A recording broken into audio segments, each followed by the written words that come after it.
Shall we be seated for a few minutes as we are moved? And I just feel this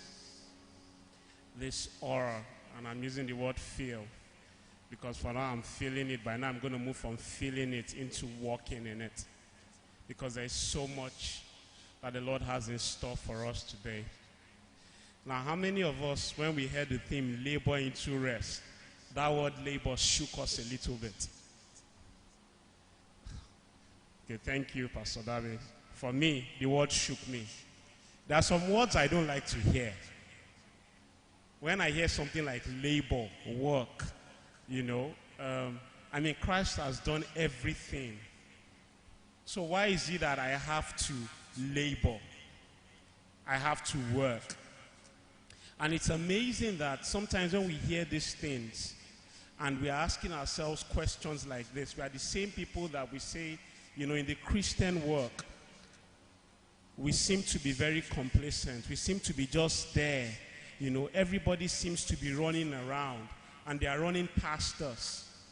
And things just seem to be moving so fast. But why is it that for we Christians, everything just seems to be slow?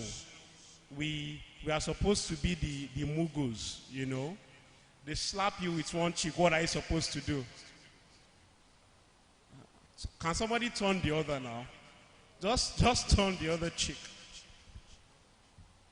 And we don't say that they slap you and then you slap back, right? The Bible doesn't say that, but in church we say that sometimes.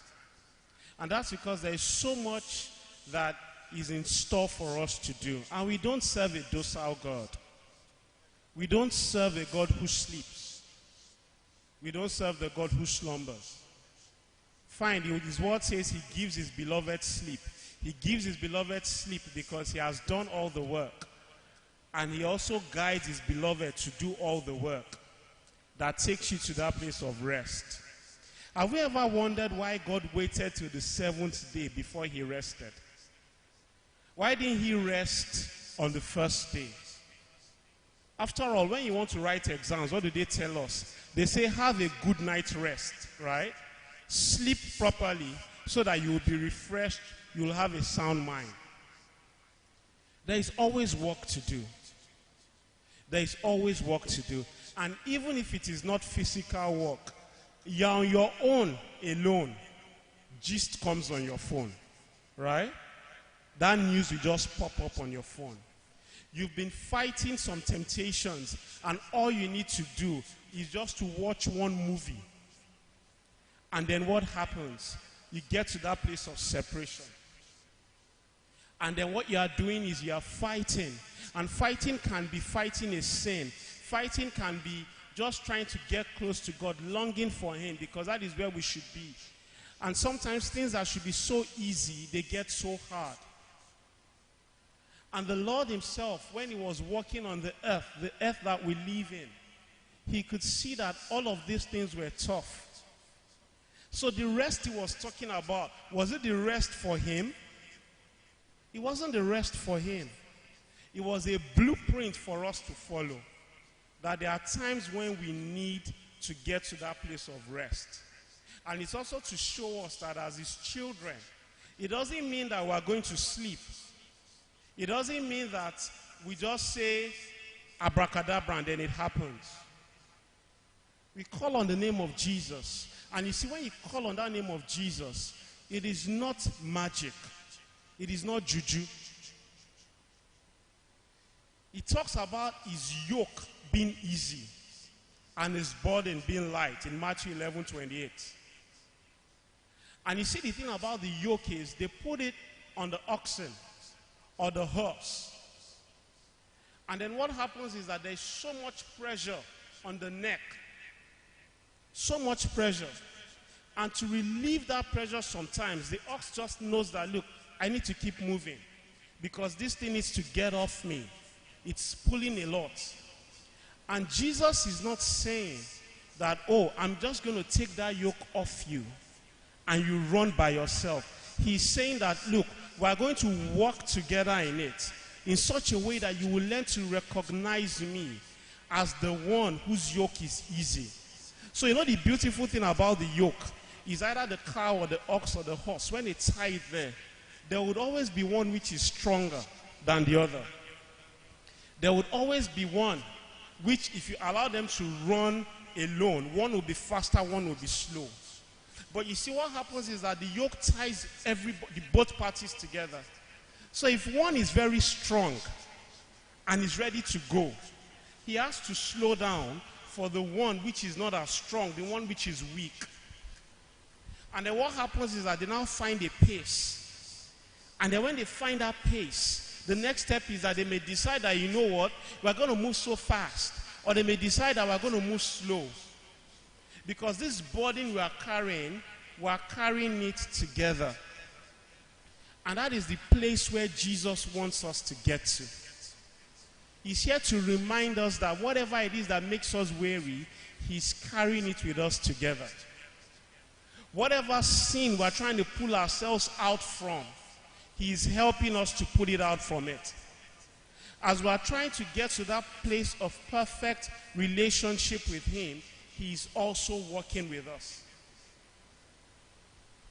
If we go back to when he was going to feed the 5,000, he looked around and he could see that the crowds people were just coming. And he didn't say to his disciples, get into the boat because I'm going to perform this miracle. He told his disciples, look, these people are coming. Let us get into a place and go and do what? Go and rest. Now, what does it mean to go and rest? It means to get refreshed, to get restored, to get renewed, to get recharged. That is that place of rest. And he's saying that no matter what you do, no matter what happens around you, you should always figure out how to get into that place of rest. Now, what happened in the place of rest? The people had been all around them. They just wanted to be around Jesus. And he said, look, let us go to the other side. Now, what did the people do? They found their way to where? The other side. Now, that other side was not supposed to be the place where action will be. It was just supposed to be a place of peace, a place of quiet. And they found themselves there. And as they got there, they tapped into the resource in such a way that it was not just the spiritual resource they were tapping into. Jesus was like, you know what? Not one person is going to leave here hungry. Because where they were coming from is far off. But beyond that, my own version of the gospel of that is this. The fact that they had labored to get to that place, the fact that they are taking their time to get to that place, Jesus was saying that, you know what? These people are going to live with a reward.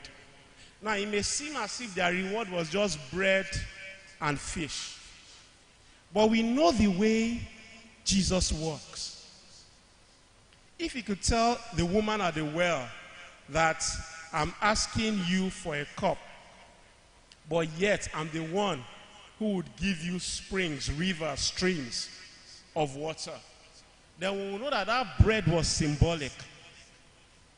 To say that whatever it is that everybody that came was hungry for, they will get it. And it is always important for us to understand our own place of rest. For some of us, rest might mean getting into a permanent place of change. I don't like using that word. Let me say into a new place. That might be our form of rest.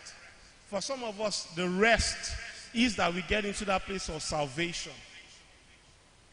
And for some of us, that rest is we get into that place where we start enjoying the benefits, the privileges, the glory of being the children of God.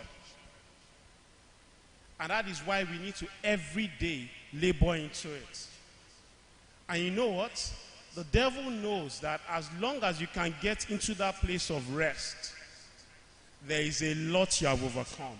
Because once you tap into that place of rest, you can't go back. For quite a lot of us in this place, if we look at our culture, when you're much younger, maybe 2 or 3, if somebody gave you 10 naira or 20 naira, you were happy. Sorry, am I the only one who was happy? I was excited. Because I knew that at least with that money, I would maybe have bought Okim biscuits those days. Or something good. And then the money increases. Maybe I would have gotten a brick game, as we used to call it. And then the money goes up. And then, oh, maybe it's Tetris on Game Boy. And then it gets to a stage whereby even I myself am now able to give someone who is much younger 20 naira, 50 naira, 100 naira. Although if you give a 3-year-old 20 naira today, they will look at you like, what is this? But what has happened is there is a switch. There is a switch. And the moment you cross over into that place, then some things are not an issue. But if that 3-year-old comes and says, you know what, to make me smile, it has to be $50,000, then you will shake, right? You've moved away from that position of rest. So the devil will always want to throw something that will just knock you off a little bit. And that is all he can do. But the moment you get into that place of rest, then he can't knock you off anymore. I love the analogy Dr. Iron gave us some Saturdays past, wherein he was just saying, look, we need to think about it. There is no mountain, no physical mountain that anybody would get to, and you'll be able to look around or see everything that belongs in or everything in the world. So if the devil is saying, I'll take you here, and I've shown you all of this, I will give to you. The place where the devil was going to is what? The mind. Because with the mind, you can...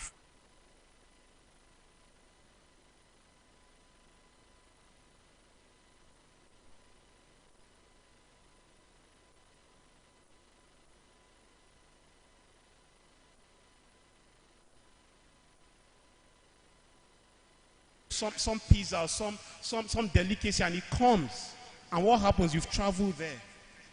And then you think about China and how beautiful you saw maybe Hong Kong in the news. What happened? You are in China. And then the mind goes. Why is it that when you pick up your phone, Instagram, most of the time, they have 1-minute videos and pictures. If you are not careful, you can get lost in it for 2 hours.